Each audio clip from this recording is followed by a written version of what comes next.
நீங்கள் பார்த்து கொண்டிருப்பது உங்கள் ஜாஷ்வா டிவி. சகல ஜனங்களுக்கும் நற்செய்தி.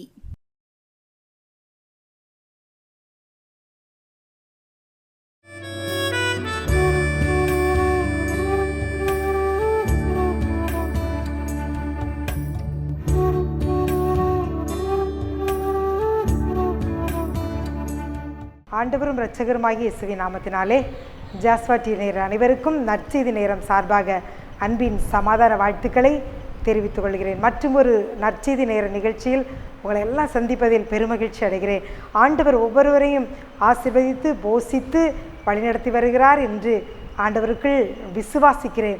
கர்த்தருடைய நாமத்தினாலே மீண்டுமாக உங்கள் ஒவ்வொருவரையும் வாழ்த்தி ஜெபிக்கிறேன். ஆண்டவர் நம்மோடு பேசும்படியாக ஒரு நிமிடம் கண்களை மூடி ஜெபிப்போமா? அன்பின் பரலோக பிதாவே, உம்மை துதிக்கிறோம் ஆண்டவரே, சோத்தரிக்கிறோம் அப்பா. நல்லவரே, நன்மை செய்கிறவரே, உம்மை துதிக்கிறோம் அப்பா. இப்பொழுதும் ஆசையாய் வாஞ்சையாய் அப்பா என்ன பேசுவீங்க என்று கேட்கிற பிள்ளைகளோடு தகப்பன் நீர் பேசுவீராக. ஆவியானவர் கடந்து வருவீராக. ஆண்டவரை யார் யாருக்கு என்ன ஆலோசனை கொடுக்க நீர் சித்தமாக இருக்கிற இருதயத்தை திறந்தருள்வீராக. உடைய வார்த்தைகள் ஆண்டவரே அதை அனுப்பின காரியத்தை ஆகும்படி செய்வீராக. நீரே பேசும், மகிமைப்படும். இயேசுவின் மூலம் ஜெபிக்கிறோம் நல்ல பிதாவே, ஆமீன் ஆமீன் ஆமீன். இந்த நாளிலும் தேவன் உங்களோடு பேசும்படியாக கொடுத்த ஒரு தலைப்பு வார்த்தை என்ன என்றால் கட்டுமானம், ஸ்ட்ரக்சர் அப்படிங்கிற வார்த்தையை தேவன் கொடுத்தார். கட்டுமானம், அதாவது எப்படி நம்முடைய குடும்பத்தை, நம்முடைய தனிப்பட்ட வாழ்க்கையை எப்படி இயேசு கிறிஸ்துவுக்குள் நாம் கட்ட வேண்டும், அவருக்குள் அந்த எப்படி அந்த கட்டுமானங்கள் நிறைவேறி நாம் எதை நோக்கி பயணித்து கொண்டிருக்கிறோம், பரலோக வாழ்வை நோக்கி நாம் பயணித்து கொண்டிருக்கிறோம். நம்முடைய பயணங்கள் அவருக்குள்ளதாக நம் வாழ்க்கை எப்படியெல்லாம் கட்டப்பட வேண்டும், கட்டப்பட்ட அந்த மகிமையான ஸ்தலத்தை அடைய நாம் என்ன செய்ய வேண்டும் என்று கூட சில ஆலோசனைகளை தேவன் உங்களுக்கு கொடுத்திருக்கிறார். கொலோசியர் 2வது அதிகாரம் அதில் 6வது வசனத்தில் நாம் பார்த்தோமானால், கொலோசியர் 2:6, ஆகையால் நீங்கள் கர்த்தராகிய கிறிஸ்து இயேசுவை ஏற்றுக்கொண்டபடியே அவருக்குள் வேர் கொண்டவர்களாகவும், 2வது அவர் மேல் கட்டப்பட்டவர்களாகவும், 3வது அவருக்குள் நடந்து கொண்டு, 4வது நீங்கள் போதிக்கப்பட்டபடியே விசுவாசத்தில் உறுதிப்பட்டு, விசுவாசத்தில் நாம் உறுதியாக இருக்க வேண்டும், அது 4வது. 5வது சோஸ்திரத்தோடே அதில் பெருகுவீர்களாக. இப்படி ஒரு 5 காரியங்கள் அந்த கட்டுமான நம்முடைய வாழ்க்கை, ஆண்டவருக்குள் ஆவிக்குரிய வாழ்க்கையை நாம் கட்டி செல்வதற்கு இப்படிப்பட்ட ஒரு 5 காரியங்கள் தேவையாக இருக்கிறது. அதில் ஒவ்வொன்று காரியங்களாக நாம் ஆழமாக நாம் பார்க்க இருக்கிறோம். கொலோசியர் 2:6 வசனத்தில் முதலாவது நாம் பார்த்தோமானால், நம்முடைய வாழ்க்கை எப்படி தேவனுக்குள் கட்டப்பட வேண்டும் அப்படி என்று அங்கு சொல்லப்பட்டுள்ளதென்றால், அவருக்குள் வேர் கொண்டவர்களாக. அவர் யார்? இயேசு கிறிஸ்துவுக்குள். இயேசு கிறிஸ்துவுக்குள் வாழ்க்கை என்ன செய்யணுமா? வேர் கொண்டவர்களாக நம்ம இருக்கணும். எப்படி ஒரு செடியை நான் வைக்கும் பொழுது அது வேரூன்றி இருந்தால் தான் அது என்ன செய்யும்?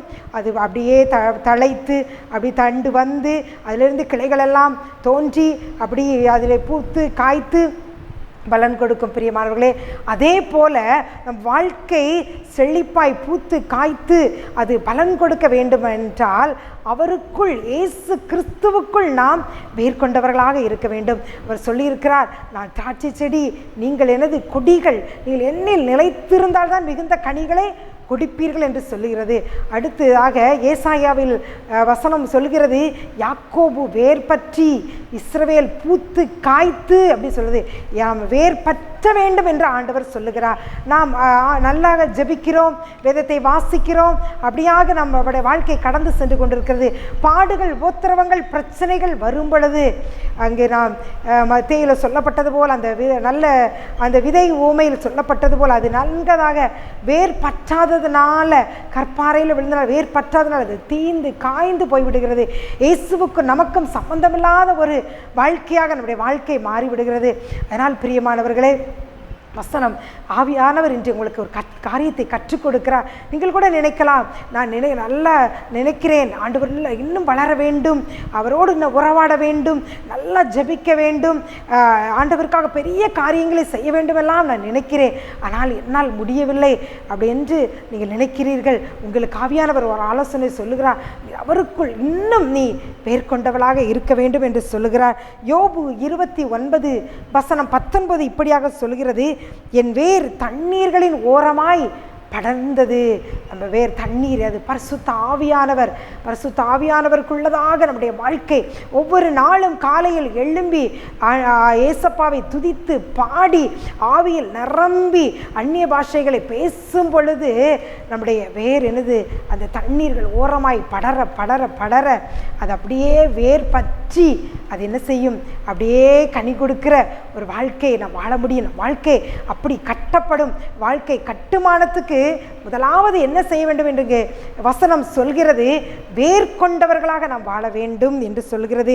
அப்படியாக நாம் இருக்கும் பொழுது நீதிமொழிகள் 12:12 இப்படியாக சொல்கிறது, நீதிமானுடைய வேர் என்ன செய்யுமா, கனி கொடுக்கும் அப்படி என்று வசனம் சொல்கிறது. நம்முடைய வேர் பரிசுத்த ஆவியானவருக்குள்ள அந்த தண்ணீர்களின் ஓரமாய் அது நடப்பட்டதாக இருக்க, அது படர்ந்து செல்லக்கூடியதாக இருக்கும் பொழுது அது என்ன செய்யுமா, கனி கொடுக்கும். ஆண்டவர் நம்முடைய கனிகளில் என்ன செய்வார், பிரியப்படுவார். பிரியமானவர்களே, அதனால் நீங்கள் ஒவ்வொரு நாளும் ஆவியில் நிரம்பி நீங்கள் ஜெபிக்க ஜெபிக்க ஜெபிக்க உங்கள் வாழ்க்கை இயேசுவுக்குள் வேர்கொண்ட ஒரு வாழ்க்கையாக மாறும். அடுத்ததாக 2வது, அவர் மேல் கட்டப்பட்டவர்களாக. அவர் மேல் யாரு, இயேசு கிறிஸ்துவின் மேலே விலையேறப்பட்ட ஒரு மூலைக்கல்லை சீயோன் மேலே நான் வைக்கிறேன். அதன் மேலே கட்டப்படும் பொழுது உங்கள் வாழ்க்கை எப்படி இருக்கும், பிரகாசமாக இருக்கும். யாராலும் அசைக்கப்பட முடியாத ஒரு வாழ்க்கையாக இருக்கும் என்று வசனம் சொல்கிறது.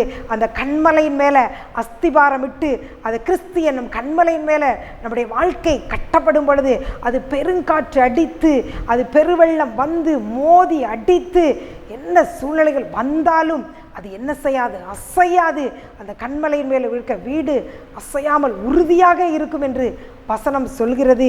1 பேதுரு 2:5 இப்படியாக சொல்கிறது, ஜீவனுள்ள கற்களை போல ஆவிக்கேற்ற மாளிகையாகவும், ஜீவனுள்ள கற்களை போல ஆவிக்கேற்ற மாளிகையாகவும் இயேசு கிறிஸ்து மூலமாய் தேவனுக்கு பிரியமான ஆவிக்கேற்ற பலிகளை செலுத்தும்படிக்கு பரிசுத்த ஆசாரிய கூட்டமாகவும் கட்டப்பட்டு வருகிறீர்கள். ஆண்டவர் இன்னைக்கு சொல்கிறார், நீங்கள் நினைக்கிறீர்கள் நான் ஒன்றுமில்லை, எனக்கு இருக்கக்கூட ஒரு வீடு இல்லை, இது இல்லை இது இல்லை, ஒன்றுமே இல்லை அப்படி என்று சொல்லி நீங்கள் நினைக்கும் பொழுது அன்னைக்கு ஆண்டவர் உங்களை பார்த்து சொல்கிறார், நீங்கள் எப்படியா ஆவிக்கேற்ற பலிகளை செலுத்தும்படிக்கு பரிசுத்த ஆசாரிய கூட்டமாக கட்டப்பட்டு வருகிறீர்கள். இயேசுவுக்குள்ளதாக ஒரு ஆசாரிய கூட்டமாக நீங்கள் கட்டப்பட்டு வருகிறீர்கள் அப்படின்னு சொல்லுகிறது. இந்த எபேசியர் 2:21 இப்படியாக சொல்கிறது, அவர் மேல் மாளிகை முழுவதும் இசைவாய் இணைக்கப்பட்டு, உங்கள் வாழ்க்கை இயேசுக்கு மேலே இசைவாய் இணைக்கப்பட்டு பரிசுத்த ஆலயமாக எழும்புகிறது என்று வசனம் சொல்கிறது. பிரியமானவர்களே, இதற்கு நீங்கள் ஒவ்வொரு நாளும் வேதம் வாசித்து ஜெபித்து பாஷைகளை அந்நிய பாஷைகளை பேசி தேவனோடு எப்பொழுதும் உறவு கொண்டு இருக்கும் பொழுது உங்கள் மாளிகை முழுவதும் இயேசுவோடு இசைவாய் இணைக்கப்பட்டு பரிசுத்த ஆலயமாக எழும்புகிறது என்று சொல்லி ஆண்டவர் சொல்லுகிறார், ஆலோசனை கொடுக்கிறார். உங்களுடைய வாழ்க்கை எனக்குள்ளதாக அது கட்டப்பட வேண்டும். ஆவிக்கேற்ற பரிசுத்த பலிகளை செலுத்தும்படிக்கு அது என்னது ஆலயமாக கட்டப்பட்டு நீங்கள் வருகிறீர்கள். பரிசுத்த ஆசாரிய கூட்டமாக கட்டப்பட்டு வருகிறீர்கள். மாளிகை முழுவதும் எனக்குள்ள இணைந்து பரிசுத்த ஆலயமாக எழும்பி வரும். நம்ம கண்களுக்கு ஒருவேளை அது தெரியாதாக இருக்கலாம்.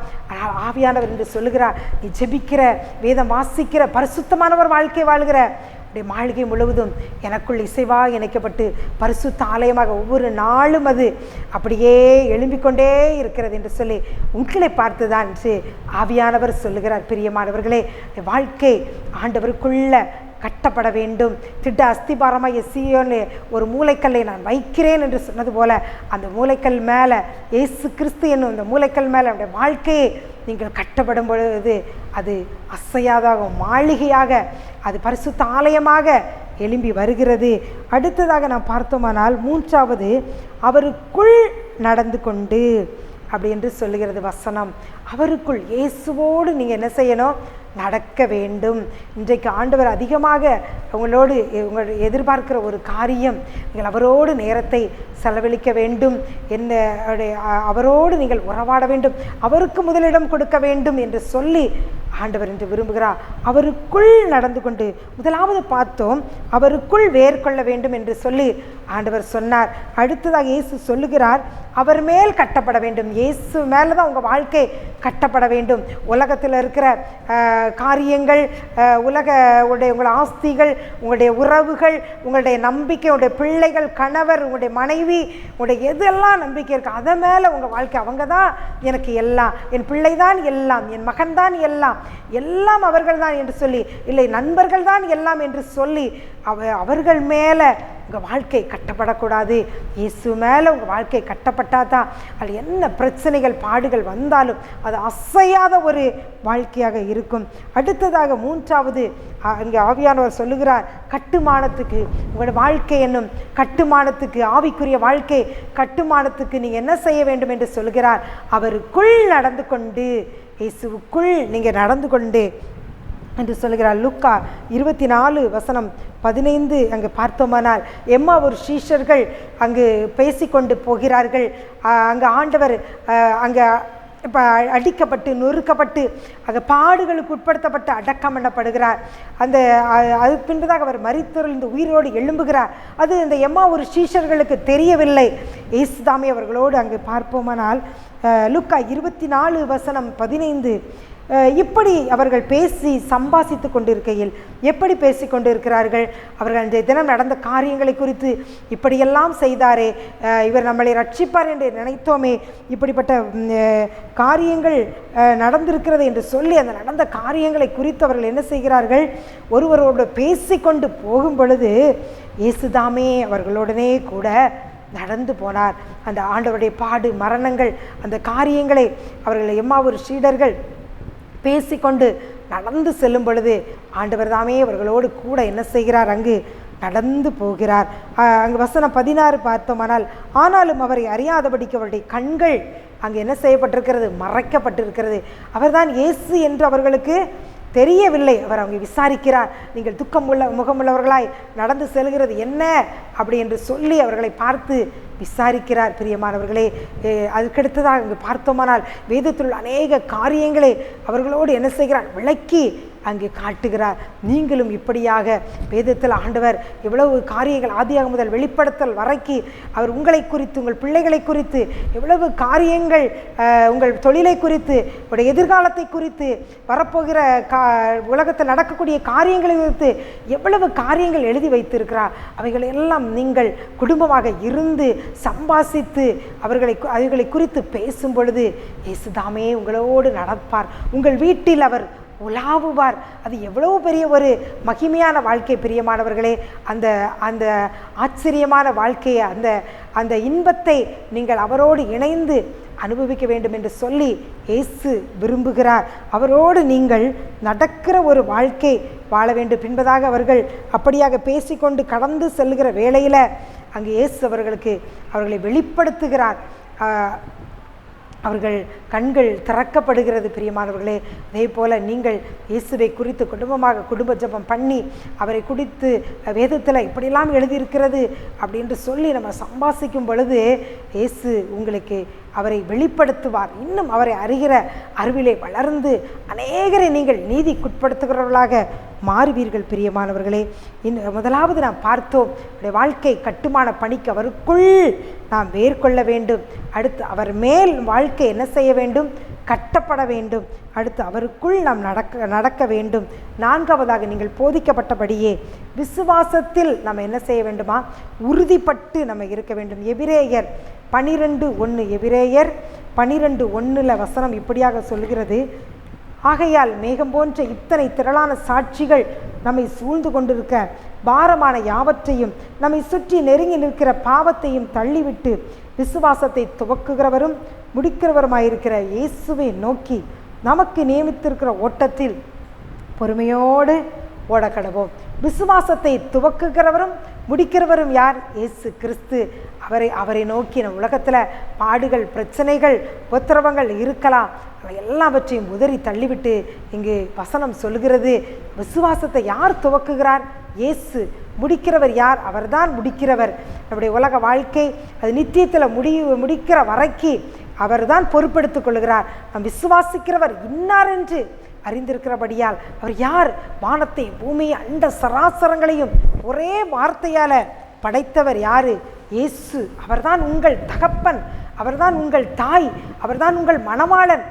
அவர் மேலே நம்பிக்கை வேணும். இயேசுவால் எல்லாம் முடியும். என்னுடைய வாழ்க்கையில் அந்த வியாதிகள் இயேசுவால் மறையும். என் பிள்ளைகள் படிக்க முடியாமல் மேல் படிப்புக்கு என்ன படிக்க பண தேவைகள் எல்லாம் இருக்கிறது, இயேசு பார்த்து கொள்வார், செய்வார், இதை செய்ங்க ஏசப்பான்னு சொல்லி நீங்கள் நம்பிக்கையோடு நீங்கள் கேட்கும் பொழுது அதை அவர் என்ன செய்வார்? உங்கள் வாழ்க்கையில் நிச்சயமாக இயேசு செய்து கொடுப்பார். இப்படித்தான் அருமையானவர்களே, ஒரு மகள் 12ஆம் வகுப்பு தேர்வு எழுதிவிட்டு மிகுந்த நல்ல மதிப்பெண்களை எடுத்துவிட்டு அவள் ஒரு நல்ல காலேஜை அதில் தான் சேர வேண்டும் என்று சொல்லி பெற்றோரிடம் அவள் சொல்லி கொண்டிருந்தாள். ஆனால் அவளால் அங்கே அவங்கள் குடும்ப சூழ்நிலையை பார்த்தோமானால் அதில் சேர முடியாத ஒரு நிலைமை அங்கு காணப்பட்டது.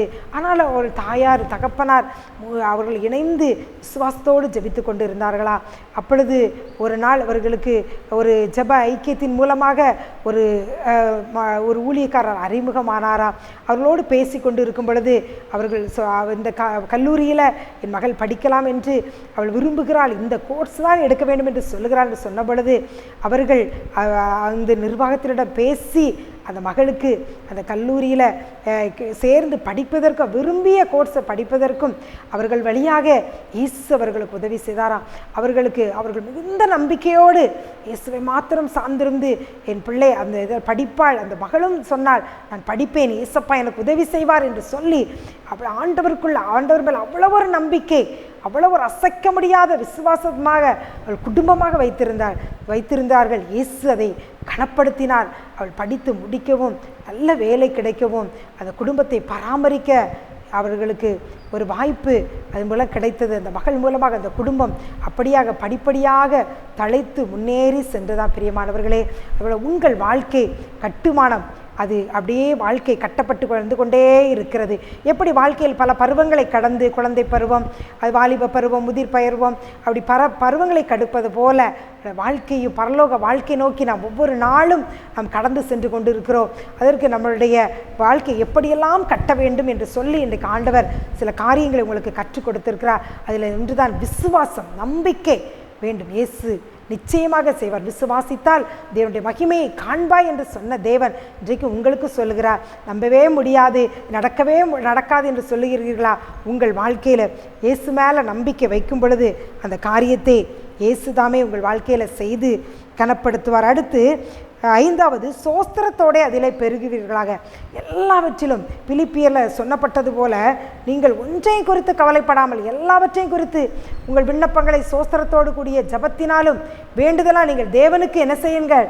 தெரியப்படுத்தணும். எல்லாம் சோஸ்திரத்தினால என்ன பெருகும்? கிருபை பெருகும். எல்லா காரியத்துக்கும் ஆண்டவருக்கு நன்றி சொல்ல சொல்ல சொல்ல சொல்ல உங்கள் வாழ்க்கையில் கிருபை பெருகும். உங்கள் வாழ்க்கை கிறிஸ்துவுக்குள்ளதாக கட்டப்பட்டு அது இசைவாக இணைக்கப்பட்டு இந்த மாளிகை முழுவதும் பரிசுத்த ஆலயமாக எழும்புகிறதே ஒரு ஆவிக்குரிய கண்களால் நீங்கள் காண்பீர்கள். இயேசு உங்கள் வாழ்க்கையை அப்படித்தான் பார்க்கிறார். நீங்கள் இப்படியெல்லாம் இருக்கும் பொழுது உங்கள் மாளிகை முழுவதும் அது இயேசுவோடு இணைக்கப்பட்டு பரிசுத்த ஆலயமாக அப்படியே எழும்பிக் கொண்டிருக்கிறது. பிரியமானவர்களே, அதனால் உங்கள் வாழ்க்கை இயேசுவுக்குள்ளதாக நீங்கள் வேர் கொண்டவர்களாகவும் அவர் மேலே கட்டப்பட்டவர்களாகவும் அவருக்குள் நடந்து கொள்கிறவர்களாகவும் விசுவாசத்தில் உறுதிப்பட்டவர்களாகவும் சோஸ்திரத்தோடு அதில் பெருகிறவர்களாகவும் காணப்படுகிறாக. வாழ்க்கை இயேசுவோடு இணையட்டும். இயேசுவோடு நடப்பீர்களாக. இயேசுவின் மேலே நம்பிக்கை வைப்பீர்களாக. இயேசுவுக்கு எல்லா காரியத்திலும் அது தீமையோ நன்மையோ என்ன காரியத்துக்கும் இயேசுக்கு நீங்கள் நன்றி சொல்லி அவருடைய நாமத்தை நீங்கள் மகிமைப்படுத்துவீர்களாக. அப்படியே ஜெபிப்போமா? அன்பின் பரலோக பிதாவே, உம்மை துதிக்கிறோம் ஆண்டவரே, சோத்தரிக்கிறோம் அப்பா.